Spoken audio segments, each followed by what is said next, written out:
ಎಲ್ಲರಿಗೂ ಶುಭ ಸಂಜೆ masters. So my dear friends, my dear master guide guards. So ಇವತ್ತಿನ ಕಾರ್ಯಕ್ರಮ ಪ್ರಾರಂಭಿಸಕ್ಕೆ ಮುಂಚೆ ನಮ್ಮ ಪ್ರಿಯತಮ ಗುರುಗಳಾದ ಬ್ರಹ್ಮರ್ಷಿ ಪತ್ರಿಜಿ ಅವರು, ಪ್ರಿಯತಮ ಗ್ರ್ಯಾಂಡ್ ಮಾಸ್ಟರ್ ಆದ ಮಾತಾರ್ ಬಾಬಾಜಿ ಅವರಿಗೆ ಪ್ರತ್ಯೇಕ ನಮನಗಳು ಸಲ್ಲಿಸಿದ ಇಂದಿನ ಸಂಭಾಷಣೆಯನ್ನು ಪ್ರಾರಂಭಿಸೋಣ. Right. So my dear friends, my dear masters, my dear guards. Yes, ಇಷ್ಟುವರೆಗೂ ಅದ್ಭುತವಾದ ಧ್ಯಾನ ಮಾಡಿದ್ರಿ ಎಲ್ಲರೂ. ಈಗ ಯಾರ್ಯಾರಿಗೆ ಅನುಕೂಲ ಇರ್ತದೋ ಅವರೆಲ್ಲ ವಿಡಿಯೋಗಳು ಆನ್ ಮಾಡ್ಕೊಳ್ಳಿ. ಓಕೆ. ಸೊ ಇವತ್ತಿನ ಸಬ್ಜೆಕ್ಟ್ ಅಲ್ಲಿ ನಾವು ಔಷಧಕ್ಕಾಗಿ ಧ್ಯಾನ ಅಂತ ಒಂದು ಇಟ್ಕೊಂಡಿದ್ವಿ.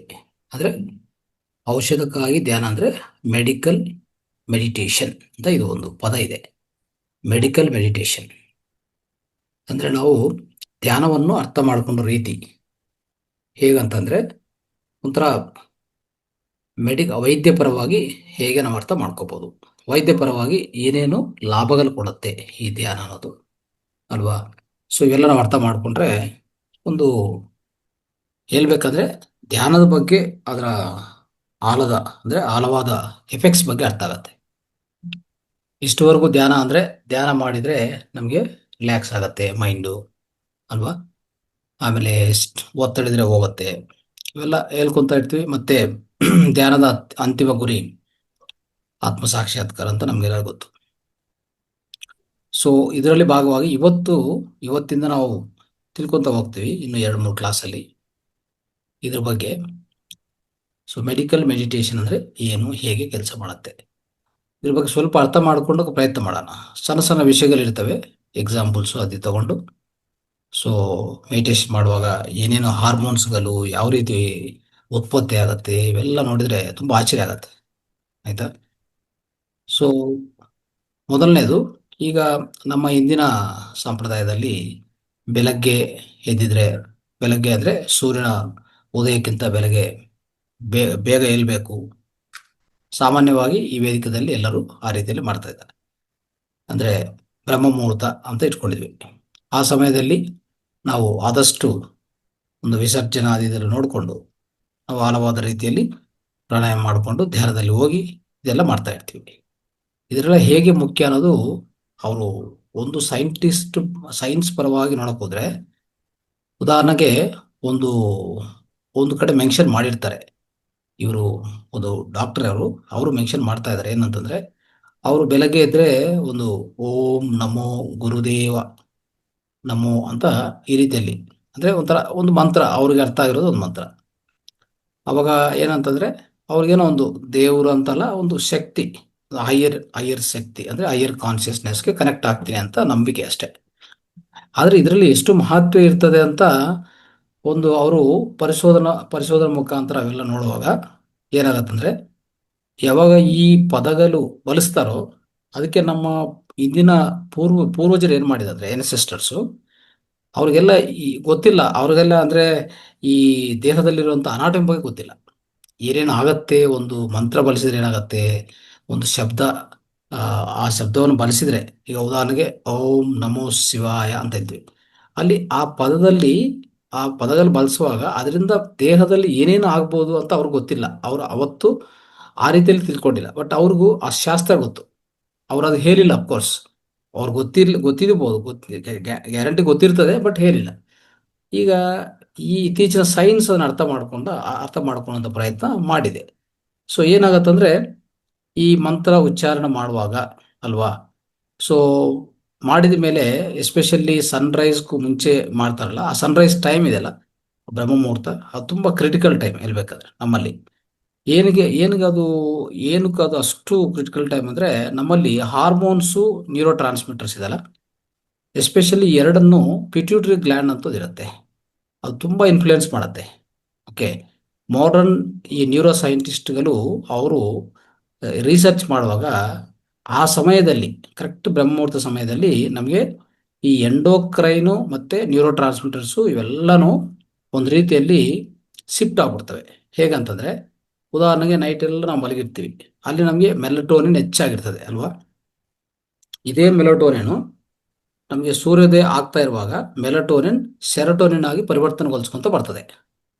ಆ ರೀತಿಯಲ್ಲಿ ಆಗಿಲ್ಲ ಅಂತ ಇಟ್ಕೊಳ್ಳಿ, ಅಲ್ಲೇನಾದರೂ ಸ್ವಲ್ಪ ಆ, ಅಡೆತಡೆ ಇದ್ರೆ, ಆ ಶಿಫ್ಟಿಂಗ್ ಸರಿಯಾಗಿ ಆಗಿಲ್ಲ ಅಂತ ಇಟ್ಕೊಳ್ಳಿ, ಅವಾಗ ನಮಗೆ ಒಂಥರ ದಿನ ಎಲ್ಲ ಪೂರ್ತಿ ಸ್ಟ್ರೆಸ್ ಆಗಿರ್ತಾರೆ. ಆಯ್ತಾ? ಯಾಕಂದ್ರೆ ಈ ಕೆಮಿಕಲ್ಸ್ ಅಲ್ಲಿ ಸ್ವಲ್ಪ ವ್ಯತ್ಯಾಸ ಬಂದಿದೆ ಅಂತ ಅರ್ಥ. ಅವ್ರು ಡಿಪ್ರೆಷನ್, ಒಂಥರ ಡಿಪ್ರೆಷನ್ಗೆ ಹೋಗುತ್ತೆ. ಆ ದಿವಸ ಪೂರ್ತಿ ಡಿಪ್ರೆಷನ್ ಆಗಿರ್ತಾರೆ.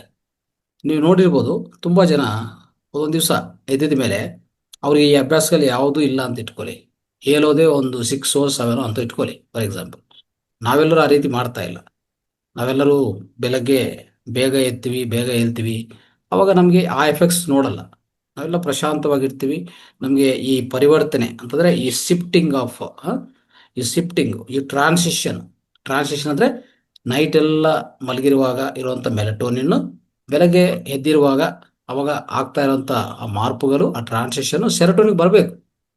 ಸೆರೋಟೋನಿಕ್ ಏನಾದರೂ ಸರಿಯಾಗಿ ಬಂದಿಲ್ಲ ಅಂದರೆ ಆ ಡಿಪ್ರೆಷನ್ ಹಾಗೆ, ಆ ಒಂಥರ ಸ್ಟ್ರೆಸ್ಸು, ಆ ಡಿಪ್ರೆಷನ್ ಹಾಗೆ ಇರ್ತದೆ. ಸೆರೋಟೋನಿನ್ ಬಂದಿಲ್ಲ ಅಂದರೆ ಎಚ್ಚರಿಕೆ ಇರಲ್ಲ, ಒಂಥರ ಡಲ್ ಆಗಿರ್ತಾರೆ ಅಲ್ವಾ? ಆ ರೀತಿಯಲ್ಲಿ ಆಗುತ್ತೆ. ಸೊ ನೆಕ್ಸ್ಟು ಹೋಗ್ತಾ ಹೋಗ್ತಾ ಏನಾಗುತ್ತೆ ಅಂದರೆ ಈ ಸ್ಟ್ರೆಸ್ ಲೆವೆಲ್ ಅಷ್ಟೇ. ಸೊ ಅಂದರೆ ಅಲ್ಲಿ ಆ ಆ ಸ್ಟ್ರೆಸ್ನು ಅಷ್ಟೇ, ಸ್ಟ್ರೆಸ್ಸು ಕಡಿಮೆ ಆಗಬೇಕಂದ್ರೆ ಕಾರ್ಟಿಸಲ್ ಕಡಿಮೆ ಆಗ್ತಾ ಇರಬೇಕು ಅಲ್ವಾ? ಆ ರೀತಿಯಲ್ಲಿ ಆಗಿಲ್ಲ ಅಂದರೆ ಖಂಡಿತವಾಗಿ ಏನಾಗುತ್ತೆ, ಉದಾಹರಣೆಗೆ ಈ ಓವರ್ ಪ್ರೊಡಕ್ಷನ್ ಆಗಿದೆ ಅಂತ ಇಟ್ಕೊಳ್ಳಿ, ಕಾರ್ಟಿಸಾಲ್ ಅಂತ ಒಂದು ಹಾರ್ಮೋನ್. ಓಕೆ, ಅಂದರೆ ಈ ಟ್ರಾನ್ಸಿಷನ್ ಸರಿಯಾಗಿ ಆಗಿಲ್ಲ ಅಂತ ಅಂದರೆ ಅವಾಗ ಕಾರ್ಟಿಸಾಲ್ ಹೆಚ್ಚಾಗಿದೆ ಅಂತ ಇಟ್ಕೊಳ್ಳಿ. ಕಾರ್ಟಿಸಾಲ್ ಹೇಗೆ ಹೆಚ್ಚಾಗತ್ತೆ? ಬೆಳಗ್ಗೆ ಎದ್ದ ಮೇಲೆ ಒಂಥರ ಸೆರೋಟೋನಿನ್ ಹೆಚ್ಚಾಗತ್ತೆ, ಕಾರ್ಟಿಸಾಲ್ನು ಹೆಚ್ಚಾಗತ್ತೆ. ಆಯ್ತಾ? ಸೊ ಈ ಕಾರ್ಟಿಸಾಲು ಒಂಥರ ತೀವ್ರವಾಗಿ ಆಗಿದ್ರೆ ಅವಾಗ ನಮ್ಮಲ್ಲಿ ಅನೇಕ ಮಾರ್ಪುಗಳು ಬರ್ತವೆ. ಒಂಥರ ತುಂಬ ಗೊಂದಲ ಆಗತ್ತೆ ಅಲ್ವಾ? ಮತ್ತು ಇಮ್ಯುನಿಟಿ ಸಿಸ್ಟಮ್ ಸರಿಯಾಗಿ ವರ್ಕ್ ಮಾಡಲ್ಲ, ಮೆಮೊರಿ ಲಾಸ್ ಆಗುತ್ತೆ, ಬೇಗ ಪ್ರಿಮೆಚ್ಯೂರ್ ಏಜಿಂಗ್ ಅಂತಾರೆ, ಅಂದರೆ ಬೇಗನೆ ವಯಸ್ಸಾಗೋದು, ಇಂಥವೆಲ್ಲ ಆಗ್ತವೆ. ಆಯ್ತಾ? ಇದೆಲ್ಲ ಆನ್ಸೆಸ್ಟರ್ ಅಂದರೆ ನಮ್ಮ ಪೂರ್ವಜರಿಗೂ ಇಂಥ ಸಿಸ್ಟಮ್ ಎಲ್ಲ ಗೊತ್ತಿಲ್ಲ. ಎಂಡೋಕ್ರೈನ್ ಸಿಸ್ಟಮ್ ಅಂದರೆ ಏನು, ಇದೆಲ್ಲ ಅವ್ರಿಗೇನು ಗೊತ್ತಿಲ್ಲ. ಗೊತ್ತಿಲ್ಲ ಅಂದ್ರೂ ಬಟ್ ಅವ್ರಿಗೆ ಗೊತ್ತು ಏನಂತಂದರೆ ಬೆಳಗ್ಗೆ ಅವರ್ಸು ತುಂಬ ಮುಖ್ಯ ಅಂತ ಗೊತ್ತು. ಅದಕ್ಕೆ ಹೇಳ್ತಾ ಇರ್ತಾರೆ, ಸೂರ್ಯ ಉದಯಕ್ಕೆ ನೀವು ಹೇಳ್ಬೇಕು ಅಂತ ಒಂದು ಕಂಡೀಷನ್ ಇಟ್ಟಿದ್ದಾರೆ ಅಷ್ಟೇ. ಅವರು ಸಿಂಪಲ್ ಸೆಂಟೆನ್ಸಲ್ಲಿ ಹೇಳ್ತಾರೆ. ಇಲ್ಲೇ ರಿಸರ್ಚ್ ಬೇಕಾಗಿಲ್ಲ, ಯಾಕಂದ್ರೆ ಅದೆಲ್ಲ ವೇದಗಳಿಂದ ಬಂದಿರುವಂಥ ಜ್ಞಾನ. ಆಯ್ತಾ? ನಮ್ಮ ಎಲ್ಲ ಯೋಗಿಗಳು ದೊಡ್ಡ ಸೈಂಟಿಸ್ಟ್ಗಳು. ಅವರು ಉನ್ನತ ಉನ್ನತ ಮಹೋನ್ನತ ಸೈಂಟಿಸ್ಟ್ಗಳು. ಸೈಂಟಿಸ್ಟ್ಗಿಂತ ಸೈಂಟಿಸ್ಟ್ ಅಂದರೆ ಸೈಂಟಿಸ್ಟ್ಗೆ ಲೆಕ್ಕಾಚಾರ ಸಿಗಲ್ಲ ಅವ್ರ ಬಗ್ಗೆ. ಆಯ್ತಾ? ಸೊ ಯಾವುದೇ ರೀತಿಯಲ್ಲಿ ಅವ್ರನ್ನ ಅರ್ಥ ಮಾಡ್ಕೊಂಡ ಪರಿಸ್ಥಿತಿ ಇವ್ರಿಗಿಲ್ಲ. ಅಂಥ ಸಮಯದಲ್ಲೇ ಬೆಳಗ್ಗಿನ ಈ ಬ್ರಹ್ಮ ಮುಹೂರ್ತ ಸಮಯ ಅಂದರೆ 3 ಗಂಟೆಯಿಂದ 6 ಗಂಟೆವರೆಗೆ ಏನಕ್ಕೆ ಇಂಪಾರ್ಟೆಂಟು, ಯಾಕೆ ಇಂಪಾರ್ಟೆಂಟ್ ಅಂತ ನೋಡಿದರೆ ಇದು ಭಾಳ ಇಂಪಾರ್ಟೆಂಟು. ಇಲ್ಲಿ ತುಂಬ ಜನ ಇನ್ನೂ ಮಲ್ಗೇ ಇರ್ತಾರೆ, 6, 6:30 ಅಲ್ವಾ? ನಾವೆಲ್ಲರೂ 4, 4:30 ಅಷ್ಟೇ. ಸೊ ಹಾಗೆ ಎದ್ದುವಾಗ ಏನಾಗುತ್ತೆ, ನಮ್ಮಲ್ಲಿ ಎಲ್ಲ ಈ ಹಾರ್ಮೋನ್ ಸಿಸ್ಟಮು, ಎಂಡೋಕ್ರೈನ್ ಸಿಸ್ಟಮು, ಈ ನ್ಯೂರೋ ಟ್ರಾನ್ಸ್ಮಿಟರ್ಸು, ಈ ಹಾರ್ಮೋನ್ಸು ಎಲ್ಲ ಒಂದು ಸರಿಯಾದ ರೀತಿಯಲ್ಲಿ ಟ್ರಾನ್ಸಿಷನ್ ಆಗುತ್ತೆ, ಅಂದರೆ ಮಾರ್ಪಿಡಿ ಆಗುತ್ತೆ. ಅವಾಗ ತೊಂದರೆಗಳು ಬರೋದಿಲ್ಲ, ನಾವು ಯಾವುದೇ ಅನಾರೋಗ್ಯನೂ ಅನುಭವಿಸೋದಿಲ್ಲ. ಇದು ಅರ್ಥ ಮಾಡ್ಕೊಳ್ಳಿ, ಈ ರೀತಿಯಲ್ಲಿ ಇರ್ತದೆ. ಸೊ ಅವಾಗ ಏನಂತಂದರೆ ಆ ಸಮಯದಲ್ಲಿ ಏನು ಮಾಡ್ತೀವಿ, ಬ್ರಹ್ಮಮುಹೂರ್ತ ಸಮಯದಲ್ಲಿ ಖಂಡಿತ ನಾವು ಧ್ಯಾನದಲ್ಲಿ ಕೂತ್ಕೊಳ್ತೀವಿ ಅಲ್ವಾ? ಸೊ ಧ್ಯಾನದಲ್ಲಿ ಕೂತ್ಕೊಳ್ಳುವಾಗ ಎಚ್ಚರಿಕೆವಾಗಿರ್ತೀವಿ, ನಿದ್ದೆ ಹೋಗಲ್ಲ. ನಿದ್ದೆದಲ್ಲಿ ಮತ್ತು ಈ ಧ್ಯಾನಕ್ಕೆ ನಿದ್ದೆಗೆ ಏನೇನೋ ವ್ಯತ್ಯಾಸಗಳೇನ ಅಂತ ನೋಡೋಕ್ಕೋದ್ರೆ ಅದು ಸೈಂಟಿಫಿಕ್ ಆಗಿ ಇನ್ನು ಸ್ವಲ್ಪ ನಾನು ಹೇಳ್ತೀನಿ ಇವತ್ತು. ಸೊ ಅವಾಗ ನಿಮ್ಗೆ ಇನ್ನೂ ಹೆಚ್ಚು ಅರ್ಥ ಆಗುತ್ತೆ. ಸೊ ಈ ರೀತಿಯಲ್ಲಿ ಆಗುತ್ತೆ ಸ್ನೇಹಿತರೆ.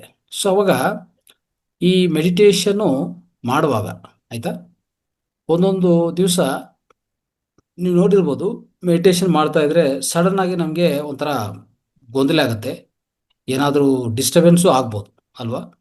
ಡಿಸ್ಟರ್ಬೆನ್ಸ್ ಆಗತ್ತೆ ಹೇಳ್ಬೇಕಂದ್ರೆ. ಅಂದರೆ ಮೆಡಿಟೇಷನ್ ಮಾಡ್ತಾ ಇದ್ವಿ, ಸಡನ್ ಆಗಿ ಏನೋ ಒಂದು ಭಯನೋ ಇನ್ನೊಂದು ಯಾವುದಾದ್ರು ಭಾವೋದ್ರೇಕನೋ ಸಡನ್ ಆಗಿ ಮೇಲೆ ಬಂದ್ಬಿಡ್ತವೆ. ಇದು ಯಾಕೆ ಬರ್ತವೆ ಅಂತ ಅರ್ಥ ಮಾಡಿಕೊಂಡ್ರೆ ಇದೊಂಥರ ಹಿಪ್ನೋಟಿಕ್ ಸ್ಟೇಟ್ ಥರ ಇದು. ಯಾಕೆ ಅಂತಂದರೆ ಇದು ಬ್ರೇಕ್ಔಟ್ ಆಗುತ್ತೆ, ಆಚೆ ಕಡೆ ಬರುತ್ತೆ.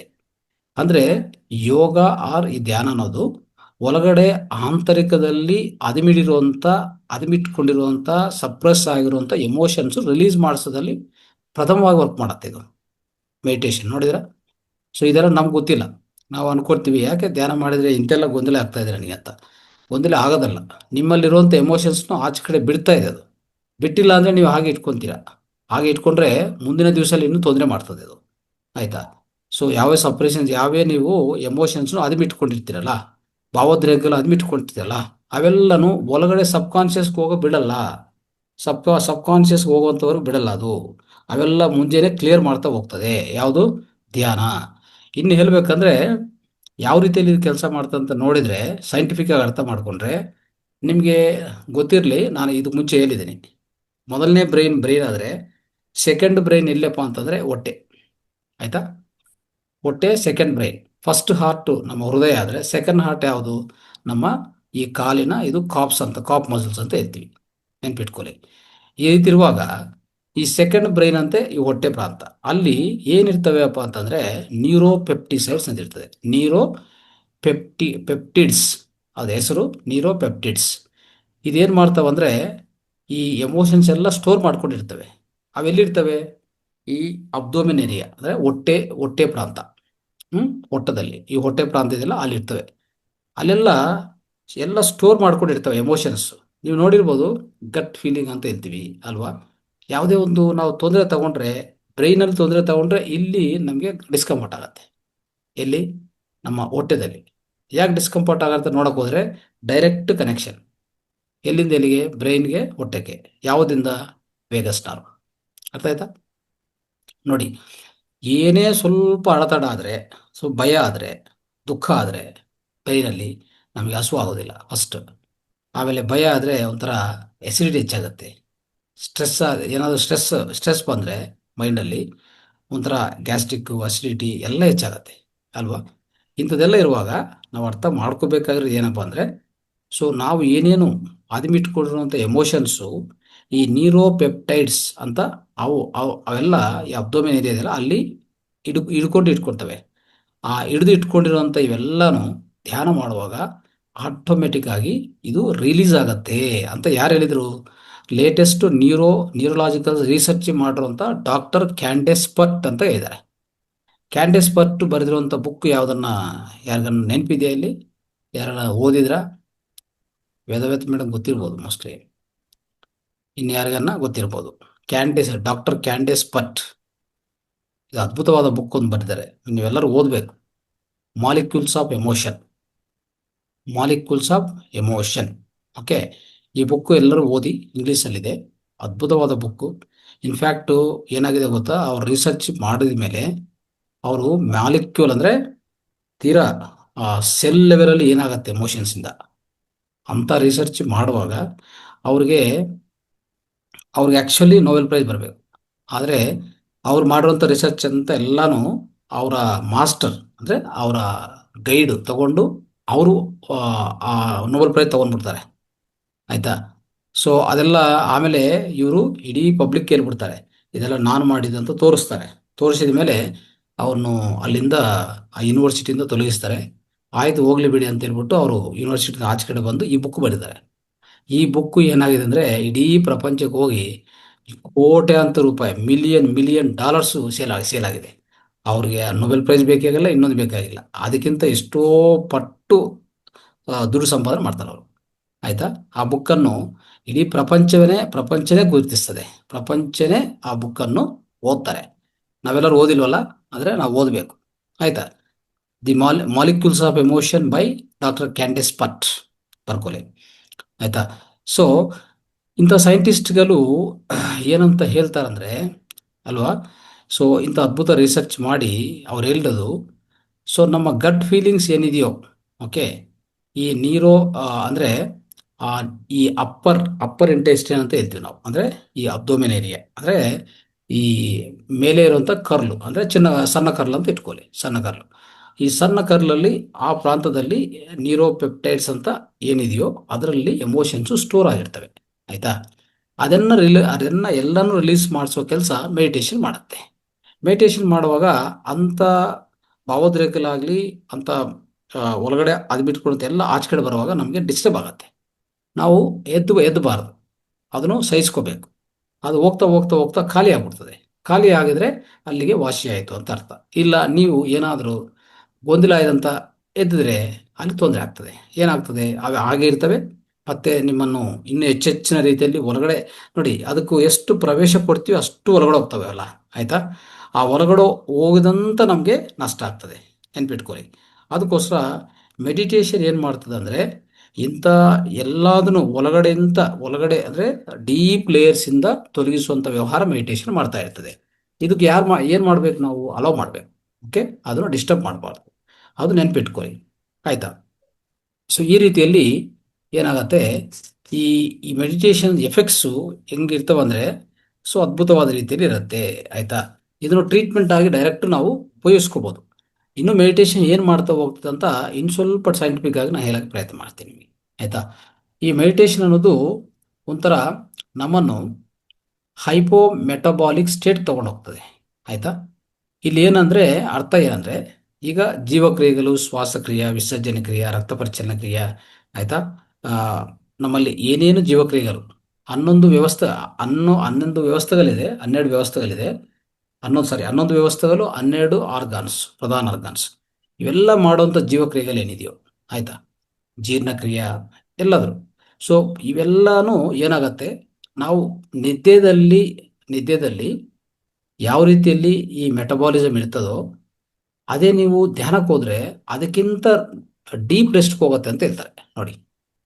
ಅಂದರೆ ನಿದ್ದೆಯಲ್ಲಿ ನಮಗೂ ಈ ಮೆಟಬಾಲಿಸಮ್ ಆ್ಯಕ್ಟಿವಿಟೀಸು ಎಷ್ಟು ಸೈಲೆಂಟ್ ಆಗ್ತವೆ ಅಂದರೆ, ಧ್ಯಾನದಲ್ಲಿ ಇನ್ನೂ ಅದಕ್ಕಿಂತ ಹೆಚ್ಚು ಸೈಲೆಂಟ್ ಆಗಿರ್ತವೆ, ಅಂದರೆ ಡೀಪ್ ರೆಸ್ಟ್ಫುಲ್ ಸ್ಟೇಟ್ಗೆ ಹೋಗುತ್ತೆ ಅಂತ, ಆಯಿತಾ.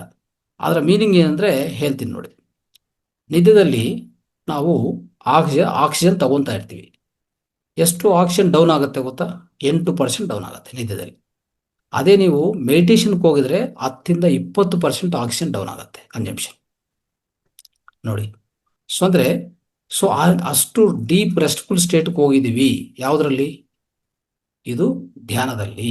ಅದೇ ನಿದ್ದೆಯಲ್ಲಿ ಆಗಿಲ್ಲ ಅಲ್ವಾ? ಸೊ ಅದು ನಾವು ಅರ್ಥ ಮಾಡಿಕೊಂಡ್ರೆ ಸಾಕು. ಅಂದರೆ ಇಲ್ಲಿ ಎಷ್ಟು ಡೀಪ್ ಮೆಡಿಟೇಷನ್ ಮಾಡ್ತೀವೋ ಅಷ್ಟು ಲೆಸ್ ಕನ್ಸಂಪ್ಷನ್ ಆಗುತ್ತೆ ಆಕ್ಸಿಜನ್. ನೆನ್ಪಿಟ್ಕೊರಿ, ನಾವು ಅನ್ಕೊಂಡದ್ದು ಆಕ್ಸಿಜನ್ ಅನ್ನೋದು ಪ್ರತಿ ಸೆಲ್ಗೆ ಹೋಗ್ಬೇಕು ಅಷ್ಟೇ, ಬಿಟ್ಟರೆ ಆಕ್ಸಿಜನ್ ಜಾಸ್ತಿ ತಗೊಂಡ್ರೆ ನಾನು ಆರೋಗ್ಯವಂತವಿರ್ತೀವಿ ಅಂತ ಅಲ್ಲ.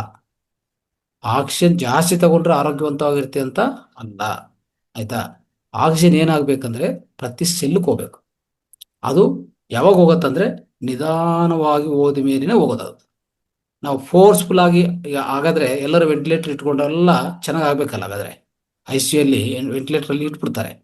ವೆಂಟಿಲೇಟ್ರಲ್ಲಿ ಆಕ್ಸಿಜನ್ ಫೋರ್ಸ್ಫುಲ್ ಆಗಿ ಕೊಡ್ತಾರೆ, ಅವ್ರ ಆರೋಗ್ಯ ಚೆನ್ನಾಗಿ ಆಗ್ತದಾ? ಆಗೋದಿಲ್ಲ, ಆ ರೀತಿ ಆಗೋದಿಲ್ಲ. ಓಕೆ, ಸೊ ಆಕ್ಸಿಜನ್ ನಿಧಾನವಾಗಿ ಅದಕ್ಕೆ ಡೀಪ್ ಬ್ರೀತಿಂಗ್ ತುಂಬ ಉಪಯೋಗ ಅಂತ ಹೇಳ್ತೀವಿ ನಾವು, ಆಯಿತಾ. ಆ ಡೀಪ್ ಬ್ರೀತಿಂಗಲ್ಲಿ ಅಷ್ಟೇ, ನಾವು ತಗೊಳ್ಳುವಂಥ ಶ್ವಾಸಕ್ಕಿಂತ ಬಿಡುವಂಥ ಶ್ವಾಸ ದೀರ್ಘವಾಗಿರ್ಬೇಕಂತ ಹೇಳ್ತೀವಿ. ಅರ್ಥ ಆಯ್ತಾ? ಇದನ್ನೆಲ್ಲ ಅರ್ಥ ಮಾಡ್ಕೋಬೇಕು ನಾವು. ಇದು ಮೆಡಿಟೇಷನಲ್ಲಿ ಆಗುವಂಥ ಲಾಭ ಏನು? ನೆನ್ಪಿಟ್ಕೊಳ್ಳಿ, ಆಕ್ಸಿಜನ್ ಕನ್ಸಂಪ್ಷನು 10-20% ಡ್ರಾಪ್ ಆಗ್ತದೆ. ಧ್ಯಾನದಲ್ಲಿ 8% ಮಾತ್ರ ಡ್ರಾಪ್ ಆಗ್ತದೆ. ಅದು ನಂಬರ್ 1. ಇನ್ನು ನೆಕ್ಸ್ಟ್ ಮೆಡಿಟೇಷನ್ ಮಾಡಿದ್ರೆ ಏನಾಗತ್ತಂದರೆ, ನಮ್ಮಲ್ಲಿ ಒಂದು ಆಕ್ಟಿವಿಟಿ ಆಗುತ್ತೆ. ಅದನ್ನು ಏನಂತ ಕರೀತಾರೆ ಅಂದರೆ, ಬ್ಲಡ್ ಲ್ಯಾಕ್ಟೇಟ್ ಅಂತ ಒಂದು ಕಡಿಮೆ ಆಗತ್ತೆ. ಈ blood lactate, so that means it reduce the blood lactate ಅಂತ. ಅಂದರೆ ಬ್ಲಡ್ ಒಳಗಡೆ ಇದು ಒಂದು ಕಾಂಪೋನೆಂಟ್ ಏನಂತ ಗೊತ್ತಾ? ನಮ್ಮ ಒತ್ತಡ ಮತ್ತು ಆಂದೋಲನಕ್ಕೆ ಮಾರ್ಕರ್ ಅದು ಬ್ಲಡ್ ಒಳಗಡೆ ಇರ್ತವೆ. ಇವೆಲ್ಲ ಕಡಿಮೆ ಆಗ್ತವೆ. ಅರ್ಥ ಆಯ್ತಾ? So meditation is the only activity that reduce blood lactate, A marker of stress and anxiety. ಇದು ಆಗ್ತವೆ. ಅರ್ಥ ಆಯ್ತಾ? ನೆನ್ಪಿಟ್ಕೊಳ್ಳಿ. ನೆಕ್ಸ್ಟ್, ಮೆಡಿಟೇಷನ್ ಏನು ಮಾಡ್ತದೆ ಅಂದರೆ, ಮೆಲಟೋನಿನ್, ಸೆರಟೋನಿನ್ ಈ ಎರಡನ್ನು ಹೆಚ್ಚು ಮಾಡುತ್ತೆ. ಆಯಿತಾ? ಇದು ನೆನ್ಪಿಟ್ಕೊಳ್ಳಿ. ಮೆಲಟೋನಿನ್, ಸೆರಟೋನಿನ್ ಈ ಎರಡನ್ನು ಹೆಚ್ಚು ಮಾಡುತ್ತೆ ಮೆಡಿಟೇಷನ್ ಮಾಡಿದರೆ. ಸ್ಟ್ರೆಸ್ ಹಾರ್ಮೋನ್ ಆಗಿರುವಂಥ ಕಾರ್ಟಿಸಾಲ್ನು ತುಂಬ ಕಡಿಮೆ ಮಾಡುತ್ತೆ ಮೆಡಿಟೇಷನ್ ಮಾಡಿದರೆ ಪ್ರತಿ ದಿವಸ. ನಿದ್ದೆ ಮಾಡಿದರೆ ಆಗತ್ತೋ ಇಲ್ಲ ಗ್ಯಾರಂಟಿ ಇಲ್ಲ. ಯಾಕಂದರೆ ನಿದ್ದೆದಲ್ಲಿ ನಾನು ನಿದ್ದೆ ಸೈಕಲ್ಸ್ ಬಗ್ಗೆ ನಿಮಗೆ ಹೇಳಿದ್ದೀನಿ. ಅಲ್ಲಿ ಒಬ್ಬೊಬ್ಬರಿಗೆ ಡೀಪ್ ಸ್ಲೀಪೇ ಆಗಲ್ಲ, ಅದಕ್ಕೆ ಅವ್ರಿಗೆ ಇನ್ಸೋಮ್ನಿಯಾ ಬಂದಿರ್ತದೆ, ನಿದ್ದೆ ಕೊರತೆ ಬಂದಿರ್ತದೆ, ನಿದ್ದೆ ಕೊರತೆ ಅಂತ ವ್ಯಾಧಿಯಿಂದ ಬಾಧೆ ಅನುಭವಿಸ್ತಾ ಇರ್ತಾರೆ ಅವರು, ಅಲ್ವಾ? ಅದು ಏನು ಕಾರಣ ಅಂತ ನೋಡಿದರೆ, ಆ ಸ್ಲೀಪ್ ಸೈಕಲ್ಸ್ ಆಗಿರುವಂಥ ಒಂದು ಸ್ಲೀಪ್ ಸೈಕಲಲ್ಲಿ 5 ಸ್ಲೀಪ್ ಫೇಸಸ್ ಏನಿದೆಯೋ, ಹಂತಗಳೇನಿದೆಯೋ ಅದು ಸರಿಯಾಗಿ ಆಗಲ್ಲ, ಅವ್ರಿಗೆ ಎಲ್ಲ ಅಡೆತಡೆ ಆಗುತ್ತೆ. ಆಯ್ತಾ. ಡೀಪ್ ಸ್ಲೀಪು ನಮಗೆ ಬರಬೇಕಾಗಿರುವಂಥ ಪರ್ಸೆಂಟೇಜ್ಗೆ 10 to 12% ಏನಿದೆಯೋ, ಇಲ್ಲ 18% ಅಂತ ಇಟ್ಕೊಳ್ಳಿ ಡೀಪ್ ಸ್ಲೀಪ್. ಅದು ಆಗ್ತಾ ಇದೆ ಪ್ರತಿ ದಿವಸ ಗೊತ್ತಿಲ್ಲ. ಮತ್ತು ರೆಮ್ ಸ್ಲೀಪ್ ಆಗ್ತದೆ, ಡ್ರೀಮ್ ಸ್ಲೀಪ್, ಅದೆಷ್ಟು ಪರ್ಸೆಂಟೇಜ್ ಆಗ್ತದೆ? 25%. ಅದೇ ಒಂದು 50% ಆಗಿದ್ರೆ ಕಥೆ ಏನು? ಆವಾಗ ತೊಂದರೆ ಆಗ್ತದೆ ಅಲ್ವಾ. ನಮ್ಮ ಶಕ್ತಿ ಎಲ್ಲ ಹೋಗ್ತಾ ಇರ್ತದೆ, ಆಕ್ಸಿಜನ್ ಕನ್ಸಂಪ್ಷನು ನಡೀತಾನೆ ಇರ್ತದೆ, ಹೆಚ್ಚಾಗ್ತದೆ. ಹೇಳ್ಬೇಕಾದ್ರೆ ಆಕ್ಸಿಜನ್ ಕನ್ಸಂಪ್ಷನ್ ಎಷ್ಟು ಹೆಚ್ಚಾಗುತ್ತೆ ಅಂದರೆ, ನೈಟು ನಾವು ಯಾವಾಗ ಡ್ರೀಮ್ಗೆ ಹೋಗ್ತೀವೋ, ಡ್ರೀಮ್ ಸ್ಲೀಪ್ ಹೋಗ್ತೀವೋ, ಅಲ್ಲಿ ಒಂದು ನಿಮಿಷಕ್ಕೆ 60 ಶ್ವಾಸಗಳು ತಗೊತೀವಿ ನಾವು. ಇದು ಗೊತ್ತಾ ಈ ವಿಷಯ? ಅದೇ ನಾರ್ಮಲ್ ಆಗಿ ನಾವು 18 ಶ್ವಾಸ ತಗೊಂಡ್ರೆ ಸಾಕು, 15 ಇಂದ 18 ಎಚ್ಚರಿಕೆ ಸಮಯದಲ್ಲಿ, ಬೀಟಾ ವರ್ಷನ್ ಅಂದರೆ ನಮ್ಮ ಬೀಟಾ ಸ್ಥಿತಿಯಲ್ಲಿ. ಅದೇ ನಾವು ಡ್ರೀಮ್ ಸ್ಲೀಪ್ ಹೋಗುವಾಗ ಅಲ್ಲಿ ನಡೆಯುವಂಥ ಆ ಆ ಒಂದು ಕನಸುಗಳ ಮೇಲೆ ಆಧಾರ ಆಗಿ ಏನೇನೋ ಆಗ್ತದೆ. ಯಾರೋ ನಮ್ಮನ್ನು ಚೇಸ್ ಮಾಡ್ತಾ ಇದ್ದಾರೆ, ನಾವು ಮೇಲಿಂದ ಕೆಳಗೆ ಬಿದ್ದು ಹೋಗ್ತಾ ಇದೀವಿ, ಏನೋ ಒಂದು ಬೆಂಕಿಯಲ್ಲಿ ಒಳಗಡೆ ಹೋಗ್ಬಿಟ್ಟಿದೀವಿ, ಏನೇನು ಬರ್ತಾವೋ ಕನಸುಗಳು ಗೊತ್ತಿಲ್ಲ. ಅದೆಲ್ಲದಿಂದ ಒಂಥರ ಒಳಗಡೆ ತುಂಬ ಜನ ಆ ಆ ಕನಸಲ್ಲೇ ಅಲಿತಾ ಇರ್ತಾರೆ, ಜೋರಾಗಿ ಅಲಿತಾ ಇರ್ತಾರೆ. ನೋಡಿದ್ರ? ಇದೆಲ್ಲ ನೀವೇನು ಅನ್ಕೋಬೋದು, ಆದರೆ ಅದೆಲ್ಲ ನಿಮಗೆ ರೆಸ್ಟ್ ಕೊಡ್ತಾ ಇದೆ ಅಂತನಾ? ಇಲ್ಲ, ನಿಮ್ಮನ್ನು ಇನ್ನೂ ಡಿಸ್ಟರ್ಬ್ ಮಾಡ್ತದೆ. ಆಯ್ತಾ. ಆದರೆ ಇವೆಲ್ಲ ನಾವು ನೆನಪಿರಲ್ಲ, ಅಲ್ಲಿ ಅನುಭವಿಸ್ತೀವಿ ಅಷ್ಟೇ. ಅವು ನೆನಪಿರಬೇಕಂದ್ರೆ ಏನು ಗೊತ್ತಾ, ನಿಮಗೆ ಒಂದು ಸೈಕಲ್ಗೆ ಇನ್ನೊಂದು ಸೈಕಲ್ ಮಧ್ಯದಲ್ಲಿ 5 ನಿಮಿಷ ಟೈಮ್ ಇರ್ತದೆ. ಆ 5 ನಿಮಿಷಕ್ಕಿಂತ, ಆ 5 ನಿಮಿಷದಲ್ಲ, ಅದಕ್ಕಿಂತ ನಿಮಗೆ ಎಚ್ಚರಿಕೆ ಬರುವಾಗ 5 ನಿಮಿಷಕ್ಕಂತ ಹೆಚ್ಚಿದ್ರೆ, ಆಯ್ತಾ, ಆ 5 ನಿಮಿಷಕ್ಕಿಂತ ಹೆಚ್ಚಿದ್ರೆ ಆ ನೆಕ್ಸ್ಟ್ ಸೈಕಲ್ ಸ್ಟಾರ್ಟ್ ಆಗೋದು 5 ನಿಮಿಷಕ್ಕಿಂತ ಹೆಚ್ಚಾದರೆ ಅವಾಗ ನಿಮಗೆ ನೆನಪಿರಲ್ಲ, ಅದು ಮರ್ತು ಬಿಡ್ತೀರ. ಆಯ್ತಾ. ಅದೇ ನೀವು ಆ ಒಂದು ಸೈಕಲ್ ಇನ್ನೊಂದು ಸೈಕಲ್ ಮಧ್ಯೆ ಗ್ಯಾಪ್ ತುಂಬ ಕಡಿಮೆ ಇಟ್ಕೊಳ್ಳಿ, ಆಗ ಅದು ನೆನಪಿರ್ತದೆ. ಅದಕ್ಕೆ ತುಂಬ ಜನಕ್ಕೆ ಬಂದಿರುವಂಥ ಕನಸುಗಳು ನೆನಪಿರ್ತವೆ, ಸ್ವಲ್ಪ ಜನಕ್ಕೆ ನೆನಪಿರಲ್ಲ. ಓಕೆ, ಈ ಸಬ್ಜೆಕ್ಟ್ ನಾವು ಮೊನ್ನೆ ಟೀಚ್ ಮಾಡಿದ್ವಿ. ಎಷ್ಟು ಜನ ಇಲ್ಲಿ ರಿಪೀಟ್ ಮಾಡಿದಿರ ವಿಡಿಯೋ? ಒಂದ್ಸಲ ಕೈ ಎತ್ತಿ ನೋಡೋಣ.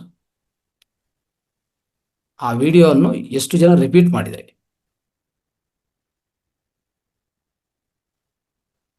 ಜಸ್ಟ್ ನೀವು ಮೆಸೇಜ್ ಹಾಕಿಲ್ಲ ಅಂದರೆ ಕೈ ಎತ್ತಿ, ಪರವಾಗಿಲ್ಲ. ನಿದ್ದೆ ಸೈಕಲ್ಸು, ನಿದ್ದೆ ಫೇಜಸ್. ಒಬ್ಬರು ಮಾತ್ರ ಬಂದರು. S, Sudha madam. ನೆಕ್ಸ್ಟ್ ಇಲ್ಲಿ 69 ಜನ ಇದ್ದಾರೆ, ಅಂದರೆ 70 ಜನ. ಇನ್ನೊಬ್ರು. ಎಸ್, ಆ ವಿಡಿಯೋನು ನೋಡಿರೋರು ಎಷ್ಟು ಜನ ಇದ್ದಾರೆ ಅಂತ ಮೆಸೇಜ್ ಮಾಡಿ ಸಾಕು. ರೈಟ್. ಸೊ ನೆಕ್ಸ್ಟ್ ಏನಂತಂದರೆ, ಮೆಡಿಟೇಷನ್ಗೆ ಇನ್ನೊಂದು ಅದ್ಭುತವಾದ ಎಫೆಕ್ಟ್ಸ್ ಇದೆ. ಏನಂತಂದರೆ, ಒಂದು ಕೀ ಫ್ಯಾಕ್ಟರ್ಸ್ ಇದೆ, ಕೀ ಇಂಡಿಕೇಟರ್ಸ್ ನಮ್ಮಲ್ಲಿ. ಒಂದು ವಯಸ್ಸು ಹೆಚ್ಚಾಗೋದು, ಎರಡನೇದು ನಮ್ಮ ಕಿವಿಗಳು ಕೇಳಿಸುವಂಥದ್ದು, ಮೂರನೇದು ಬ್ಲಡ್ ಪ್ರೆಷರ್, ನಾಲ್ಕನೇದು ನಾವು ಯಾವುದೇ ವಸ್ತುಗಳು ನೋಡುವಂಥ ದೃಷ್ಟಿ. ಈ ಎಲ್ಲದ ಮೇಲೇನೂ ಮೆಡಿಟೇಷನ್ಗೆ ಎಫೆಕ್ಟ್ ಇದೆ, ನೆನ್ಪಿಟ್ಕೊಳ್ಳಿ. ಇವೆಲ್ಲನೂ ಸರಿಪಡಿಸ್ತದೆ ಅದು. ಆಯಿತಾ. ಆಮೇಲೆ ಯಾರ್ಯಾರು ಲಾಂಗ್ ಟರ್ಮ್ ಮೆಡಿಟೇಷನ್ ಮಾಡ್ತಾ ಇರ್ತಾರೋ ಅವ್ರಿಗೆ 80% ಹಾರ್ಟ್ ಡಿಸೀಸ್ ಬರೋದಿಲ್ಲ. ಅರ್ಥ ಆಯ್ತಾ? ಅಂದರೆ ಸೊ ಕ್ಯಾನ್ಸರ್ ಅಂತವು ತುಂಬ ಜನಕ್ಕೆ ಬಂದಿರ್ತಾವಲ್ಲ, ಅಂದರೆ ಆದಷ್ಟು ಕ್ಯಾನ್ಸರು ಬರೋವಂಥದ್ದು, ಕ್ಯಾನ್ಸರ್ ಅನುಭವಿಸ್ತಾ ಇರ್ತಾರೆ. ಧ್ಯಾನ ಮಾಡ್ತಾ ಇರುವಂಥ ವ್ಯಕ್ತಿಗಳಲ್ಲಿ 50% ಕಡಿಮೆ ಆಗುತ್ತೆ ಪರ್ಸೆಂಟೇಜ್ ಬರೋದು. ಅದನ್ನು ಸ್ಥಾಪಿತಪಡಿಸಿದ್ದಾರೆ. ಆಯಿತಾ, ಇದು ನೆನ್ಪಿಟ್ಕೊಳ್ಳಿ. ಆಮೇಲೆ ಈ ಮೆಡಿಟೇಟರ್ಸ್ಗೆ ಏನಾಗತ್ತಂದರೆ, ಅವರಲ್ಲಿ ಒಂದು ಹಾರ್ಮೋನ್ ಜನರೇಟ್ ಆಗುತ್ತೆ, ಅದು ಯೂತ್ ರಿಲೇಟೆಡ್ ಹಾರ್ಮೋನ್. ಒಂದು ಗ್ರೋತ್ ಹಾರ್ಮೋನು ಜನರೇಟ್ ಆಗುತ್ತೆ, ಈಗಾಗಲೇ ನಾವು ಹೇಳಿದ್ವಿ ಅಲ್ವಾ. ಸೊ ನಾವು ಡೀಪ್ ಮೆಡಿಟೇಷನ್ಗೆ ಹೋಗುವಾಗ, ಇಲ್ಲ ಡೀಪ್ ಸ್ಲೀಪ್ಗೆ ಹೋಗುವಾಗ ಒಂದು ಹಾರ್ಮೋನ್ ಉತ್ಪನ್ನ ಆಗುತ್ತೆ, ಅದರ ಹೆಸರು ಏನು? Growth hormone. ಗ್ರೋತ್ ಹಾರ್ಮೋನ್ ಏನು ಮಾಡುತ್ತೆ? ನಮ್ಮಲ್ಲಿ ಏನಾದರೂ ಸೆಲ್ಸ್ ಡ್ಯಾಮೇಜ್ ಆಗಿದ್ರೆ ಒಳಗಡೆ ಸೆಲ್ಸನ್ನು ರಿಪೇರ್ ಮಾಡೋಂಥ ವ್ಯವಹಾರ ಅದು ಮಾಡುತ್ತೆ. ನಾವು ನಿದ್ದೆ ಹೋದ್ಮೇಲೆ, ಡೀಪ್ ನಿದ್ದೆಗೆ ಹೋದ್ಮೇಲೆ, ಇಲ್ಲ ಡೀಪ್ ಮೆಡಿಟೇಷನ್ಗೆ ಹೋದ್ಮೇಲೆ ಅದು ಉತ್ಪನ್ನ ಆಗೇ ಆಗ್ತದೆ. ಅದರ ಹೆಸರು ಏನಂತದ್ದು? Growth hormone. ಜೊತೆಗೆ ಇನ್ನೊಂದು ಏನಿದೆ ಅಂತಂದರೆ, ನೋಡಿ, ಧ್ಯಾನ ಮಾಡುವಂಥ ವ್ಯಕ್ತಿಗಳಲ್ಲಿ ಒಂದು ಯೂತ್ ರಿಲೇಟೆಡ್ ಹಾರ್ಮೋನ್ ಉತ್ಪನ್ನ ಆಗುತ್ತೆ. ಅದರ ಹೆಸರು DHEA. ಅರ್ಥ ಆಯ್ತಾ? ಈ DHEA ಅನ್ನೋದಿದೆಯಲ್ಲ, ಇದು ಯಾರು ಧ್ಯಾನ ಮಾಡ್ತಾ ಇರ್ತಾರೋ, ಒಂದು 45 ವಯಸ್ಸಿರುವಂಥ ಒಂದು ಪುರುಷರು ಅಂತ ಇಟ್ಕೊಳ್ಳಿ. ಆ್ಯಾವರೇಜು ಅವರಲ್ಲಿ ಒಂದು 23% ಈ DHEA ಈ ನಾನ್ ಮೆಡಿಟೇಟರ್ಸ್ ಇರ್ತಾರಲ್ಲ ಅವ್ರಿಗಿಂತ ಹೆಚ್ಚು ಉತ್ಪನ್ನ ಆಗುತ್ತೆ DHEA ಅನ್ನೋದು. ಅದರಿಂದ ಅವ್ರು ಏನು ಮಾಡ್ತಾರೆ ಅಂತಂದರೆ ಏಜ್ ಆಗೋದಿಲ್ಲ. ಆಯಿತಾ? ಏಜು ಆಗೋದಿಲ್ಲ. ಅದು ಇಂಥ ಹಾರ್ಮೋನ್ ಏನು ಮಾಡುತ್ತೆ ಅಂದರೆ ನಮ್ಮಲ್ಲಿ ಒತ್ತಡನ ಕಡಿಮೆ ಮಾಡುತ್ತೆ, ಮೆಮರಿ ಪವರನ್ನು ಹೆಚ್ಚು ಮಾಡುತ್ತೆ, ಇನ್ನು ಹೇಳ್ಬೇಕಂದ್ರೆ ಸೆಕ್ಸುವಲ್ ಫಂಕ್ಷನ್ ಆಗಲಿ, ನಮ್ಮ ವೆಯ್ಟ್ ಕಂಟ್ರೋಲ್ ಮಾಡೋದಾಗಲಿ ಎಲ್ಲ ಮಾಡುತ್ತೆ. ಇಷ್ಟು ಎಫೆಕ್ಟ್ ಇದೆ ಈ ಒಂದು ಹಾರ್ಮೋನಿಗೆ. ಅದೇನು ಹೆಸರೇನು? DHEA. ಆಯಿತಾ? ಇದು ನೆನ್ಪಿಟ್ಕೊಳ್ಳಿ. ಆಮೇಲೆ ಇನ್ನೊಂದೇನೆಂದರೆ ಇನ್ಸೋಮ್ನಿಯಾ ಅಂತ, ಅದರಿಂದ ತುಂಬ ಜನ ಬಾಧೆ ಅನುಭವಿಸ್ತಾ ಇರ್ತಾರೆ ಅಲ್ವಾ? ಮೆಡಿಟೇಷನ್ ಮಾಡಿದರೆ 75% ಇನ್ಸೋಮ್ನಿಯಾ ಸಾಲ್ವ್ ಆಗ್ತದೆ. ನಿದ್ದೆ ಕೊರತೆ ಇದೆಯಲ್ಲ, ನಿದ್ದೆ ಕೊರತೆ ಅನ್ನೋದು 75% ನೇರವಾಗಿ ಅದು ಸಾಲ್ವ್ ಆಗೇ ಆಗ್ತದೆ. ನೆನ್ಪಿಟ್ಕೊಳ್ಳಿ, ಯಾವುದು? ಧ್ಯಾನ ಮಾಡಿರುವಂಥ ವ್ಯಕ್ತಿಗಳಲ್ಲಿ. ಆಮೇಲೆ ನೆಕ್ಸ್ಟ್ ಏನಂತಂದರೆ, ಯಾರಾದರೂ ಈ ಕ್ರಾನಿಕ್ ಪೇಯ್ನ್ ಅನುಭವಿಸ್ತಾ ಇರ್ತಾರೆ ನೋಡಿ, ಅಂದರೆ ಒಂಥರ ನೋವುಗಳು ಬಾಡಿ ಎಲ್ಲ ದೇಹದಲ್ಲಿ ಈ ಕ್ರಾನಿಕ್ ಪೇಯ್ನ್ಸ್, ಮೇ ಬಿ ಅವ್ರಿಗೆ ಈ ಮಂಡಿ ನೋವು ಇರ್ಬೋದು, ಸೊಂಟ ನೋವು ಇರ್ಬೋದು, ಇಂಥವೆಲ್ಲ ಹೆಚ್ಚಾಗಿರ್ತವೆ ನೋಡಿ. ಅವರು ಧ್ಯಾನ ಮಾಡೋದು ಶುರು ಮಾಡಿದರೆ ಖಂಡಿತ ಅವರಿಗೆ ಆದಷ್ಟು ಒಂದು 34% ಜನರಲ್ಲಿ ಅನುಭವಿಸಿರೋದೇನೆಂದರೆ ಈ ಪೇಯ್ನ್ಸು ಕಡಿಮೆ ಆಗಿದೆ. ಆಯಿತಾ? ಅಂದರೆ ಅದನ್ನು ಸಹ ಕಡಿಮೆ ಆಗಿದೆ ಆಟೋಮೆಟಿಕ್ ಆಗಿ. ಸೊ ಅದಕ್ಕೋಸ್ಕರವೇ, ಸೊ ಇಂಥದ್ದೆಲ್ಲ ಇರುವಾಗ ಇದೊಂಥರ ನಾವೇನಂತ ಕರಿತೀವಿ ಅಂದರೆ, ಇಂಥ ಎಫೆಕ್ಟ್ಸ್ ಎಲ್ಲ ತೋರಿಸ್ತದಲ್ಲ, ಅದಕ್ಕೆ ನಾವು ಮೆಡಿಕಲ್ ಮೆಡಿಟೇಷನ್ ಅಂತ ಕರಿತೀವಿ. ನಾವು ಮೆಡಿಕಲ್ ಮೆಡಿಟೇಷನ್ ಅಂತ ಒಂದು ಪದವನ್ನು ಬಳಸ್ತಾ ಇದ್ದೀವಿ ಅಷ್ಟೇ ನಾವು ಇವತ್ತಿಂದ. ಅಂದರೆ ಧ್ಯಾನ ಅಂತಂದರೆ ಚಿಕಿತ್ಸಕ್ಕಾಗಿದೆ, ಅಂದರೆ ಔಷಧಕ್ಕಾಗಿ ಧ್ಯಾನ ಅಂತ. ಧ್ಯಾನವೇ ಔಷಧವಾಗಿದೆ ಇಲ್ಲಿ ಅಲ್ವಾ? ಸೊ ಅದಕ್ಕೋಸ್ಕರ ಎಷ್ಟೆಲ್ಲ ಎಫೆಕ್ಟ್ಸ್ ಇದೆ ನೋಡಿ. ಇನ್ನೂ ಮುಂದಿನ ತರಗತಿಯಲ್ಲಿ ನಾವು ಹೆಚ್ಚು ತಿಳ್ಕೊತೀವಿ ಇನ್ನು, ಯಾಕಂದರೆ ಇದು ಬಿಗಿನಿಂಗ್ ಮಾತ್ರವೇ ಅಷ್ಟೇ. ಇದು ಬಿಗಿನಿಂಗ್ ಮಾತ್ರವೇ. ಇನ್ನು ಹೆಚ್ಚಿನ ರೀತಿಯಲ್ಲಿ ನಾವು ತಿಳ್ಕೊಳ್ಳೋಂಥ ಅವಕಾಶ ಇದೆ ಇದ್ರ ಬಗ್ಗೆ. ಯಾಕಂದರೆ ಮೆಡಿಕಲ್ ಮೆಡಿಟೇಷನ್ ಅನ್ನೋದು ಏನೇನು ಪ್ರಭಾವಗಳು ತೋರಿಸ್ತದೆ, ಹಾರ್ಟ್ ಮೇಲೆ ಏನು, ಕಿಡ್ನಿ ಮೇಲೆ ಏನು, ಪ್ರತಿ ಅವಯವನ್ನು ಯಾವ ರೀತಿಯಲ್ಲಿ ಅದು ಸರಿಪಡಿಸ್ತದೆ, ಮತ್ತು ಸೆಲ್ಯುಲರ್ ಲೆವೆಲ್ ಏನು ಮಾಡುತ್ತೆ, ಡಿ ಎನ್ ಎ ಲೆವೆಲ್ ಏನು ಮಾಡುತ್ತೆ, ಜೀನ್ಸ್ನಲ್ಲಿ ಏನು ಮಾಡುತ್ತೆ ಈ ಧ್ಯಾನ ಅನ್ನೋದು, ಇದೆಲ್ಲ ತಿಳ್ಕೊಂಡಿದ್ರೆ ಧ್ಯಾನದ ಮೇಲೆ ನಮಗೆ ದೃಷ್ಟಿ, ನಾವು ನೋಡೋಂಥ ದೃಷ್ಟಿ ಧ್ಯಾನವನ್ನು, ಮತ್ತು ಧ್ಯಾನದ ಮೇಲೆ ಆಸಕ್ತಿ, ಧ್ಯಾನದ ಮೇಲೆ ಗುರಿ ಎಲ್ಲನೂ ಹೆಚ್ಚಾಗತ್ತೆ ಅಲ್ವಾ? ಸೊ ಅದನ್ನು ನಾವು ಅರ್ಥ ಮಾಡ್ಕೊಳ್ಳೋಣ ಮುಂದಿನ ಕ್ಲಾಸಲ್ಲಿ ಖಂಡಿತವಾಗಿ. ಆದರೆ ಇನ್ನು ನಾವು ಅಬ್ಸರ್ವ್ ಮಾಡಿದರೆ ಧ್ಯಾನ ಮಾಡೋಂಥ ವ್ಯಕ್ತಿಗಳಲ್ಲಿ, ಆಯಿತಾ, ಏನಾಗ್ತಾ ಇರ್ತದೆ ಅಂತಂದರೆ, ನಮಗೆಲ್ಲ ಗೊತ್ತು ನಮ್ಮ ದೇಹ ಒಳಗಡಿರೋದೇ ಒಂದು ಹೇಳ್ಬೇಕಂದ್ರೆ 58 ಇಂದ 120 ಟ್ರಿಲಿಯನ್ ಸೆಲ್ಸ್ ಇದೆ.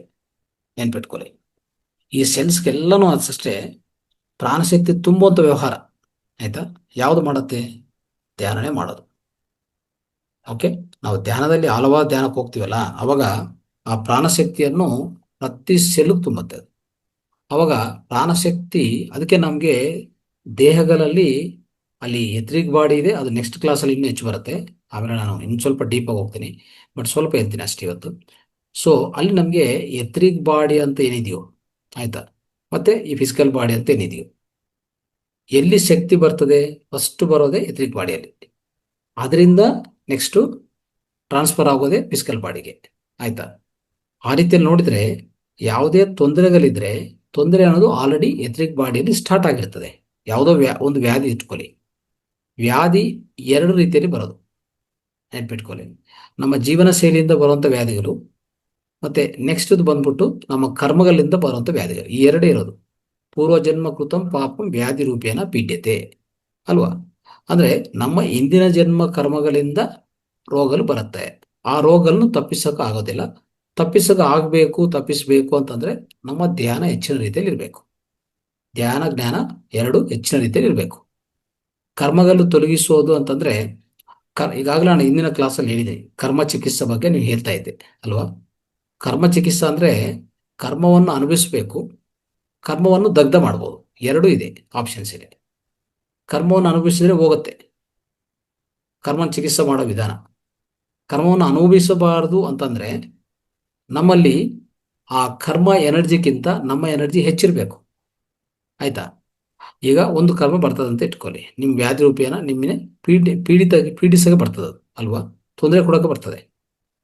ಆ ಬರುವಂಥ ಕರ್ಮಕ್ಕಿಂತ ನನ್ನಲ್ಲಿರುವಂಥ ಸಂಕಲ್ಪ ಶಕ್ತಿ ಹೆಚ್ಚಿದೆ ಅಂತ ಇಟ್ಕೊಳ್ಳಿ. ನಾನು ಅದ್ರ ಮೇಲೆ ಫೈಟ್ ಮಾಡ್ತೀನಿ, ಗೆದ್ತೀನಿ ಅಷ್ಟೇ.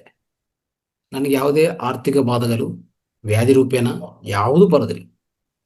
ಅಂದ್ರೆ ಎರಡು ಕುರಿಗಳು ಹೋರಾಡ್ತಾ ಇದ್ರೆ ಯಾವುದು ಬಲವಾಗಿರುತ್ತೋ ಅದು ಗೆತ್ತದೆ.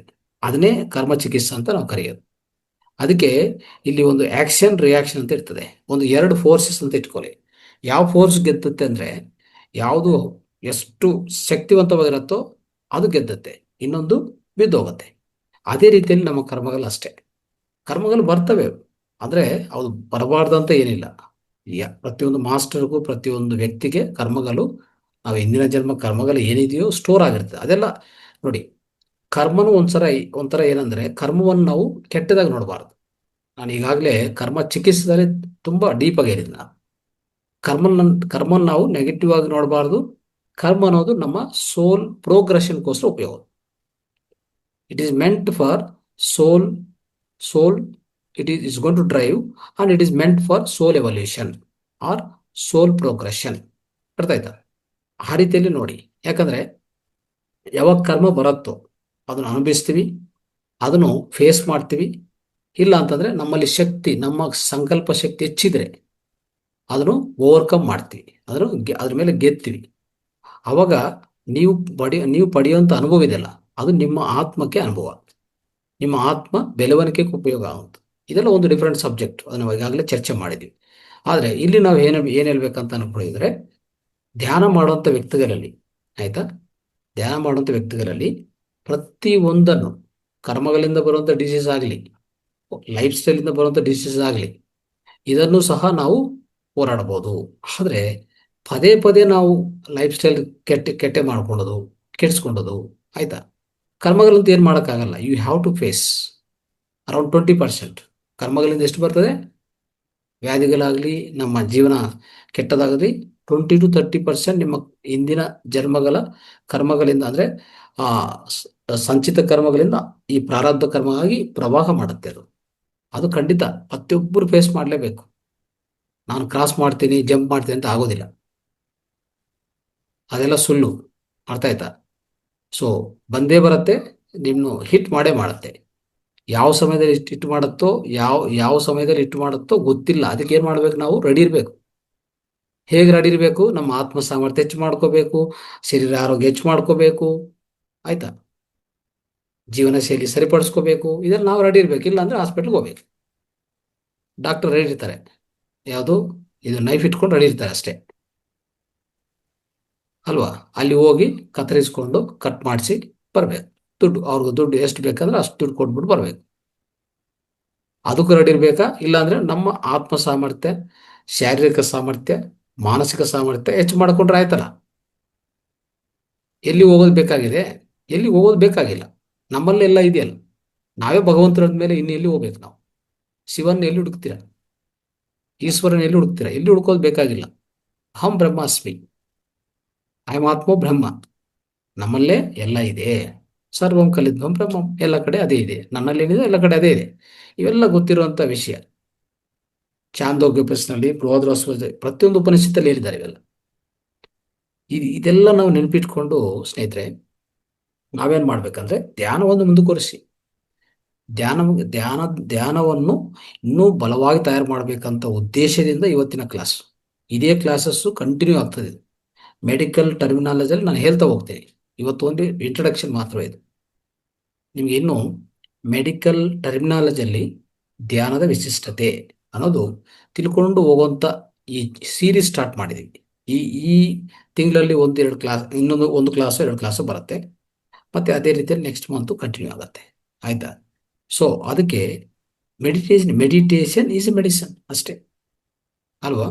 ಮೆಡಿಟೇಷನ್ ಈಸ್ ಮೆಡಿಸನ್, ಅದು ಖಂಡಿತ.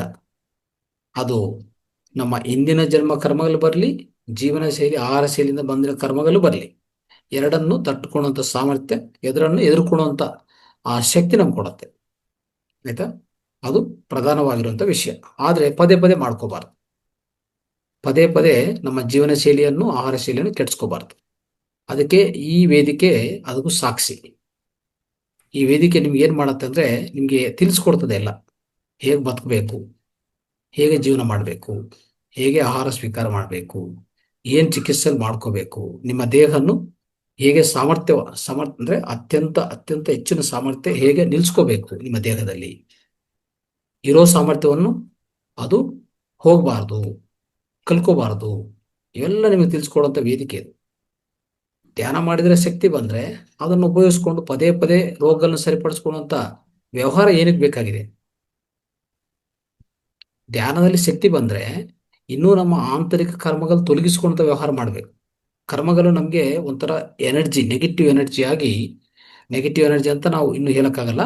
ಒಂದು ಒಂದು ಫಾರ್ಮ್ ಆಫ್ ಎನರ್ಜಿ ಅಂತ ಇಟ್ಕೊಳ್ಳಿ, ಒಂದು ಶಕ್ತಿ. ಅದೊಂದು ಶಕ್ತಿಯಾಗಿ ನಮ್ಮಲ್ಲಿ ಆಂತರಿಕದಲ್ಲಿ ಸ್ಟೋರ್ ಆಗಿರ್ತದೆ. ಹಾಗೆ ಇರ್ತದೆ ಅದು. ಅದು ಅವಾಗ ಸ್ವಲ್ಪ ಸ್ವಲ್ಪ ಸ್ವಲ್ಪ ಬಿಡ್ತದೆ. ಇನ್ನು ನಿಮಗೆ ಇನ್ನೊಂದು ವಿಷಯ, ನೀವು ಸ್ವಂತ ಅಂದರೆ ಒಂಥರ ವಿಭಿನ್ನವಾಗಿ ಥಿಂಕ್ ಮಾಡಿದರೆ ಅರ್ಥ ಆಗತ್ತೆ. ಸೊ ಸ್ವಲ್ಪ ಮಾಸ್ಟರ್ಸ್ಗೆ ಅಂದರೆ ಒಂದು ದೊಡ್ಡ ಮಾಸ್ಟರ್ಸ್ ಅಂತ ಇಟ್ಕೊಳ್ಳಿ, ಮಹೋನ್ನತ ಯೋಗಿಗಳು, ಮಾಸ್ಟರ್ಸು, ದೊಡ್ಡವರು, ಪ್ರಸಿದ್ಧಿ ಹೊಂದಿರುವಂಥ ವ್ಯಕ್ತಿಗಳಂತ ಇಟ್ಕೊಳ್ಳಿ, ಯೋಗಿಗಳು. ಅವರಲ್ಲಿ ಜೀವನ ನೋಡಿದರೆ ಕೆಟ್ಟದಾಗಿರ್ತದೆ ಜೀವನ. ನೋಡಿದ್ರೆ ಏನಪ್ಪ ಹಿಂಗಾಗಿದೆ, ಇವರೆಲ್ಲ ನೋಡಿದ್ರೆ ದೊಡ್ಡ ಮಾಸ್ಟ್ರು, ಈಗ ನೋಡಿದ್ರೆ ಜೀವನ ನೋಡಿದ್ರೆ ಅಸ್ತವ್ಯಸ್ತವಾಗಿದೆ. ಏನಿದು ಅಂದರೆ ಏನಿಲ್ಲ, ಎಲ್ಲ ಕರ್ಮಗಳು ರಿಲೀಸ್ ಮಾಡ್ಬಿಡ್ತದೆ ಅಷ್ಟೇ.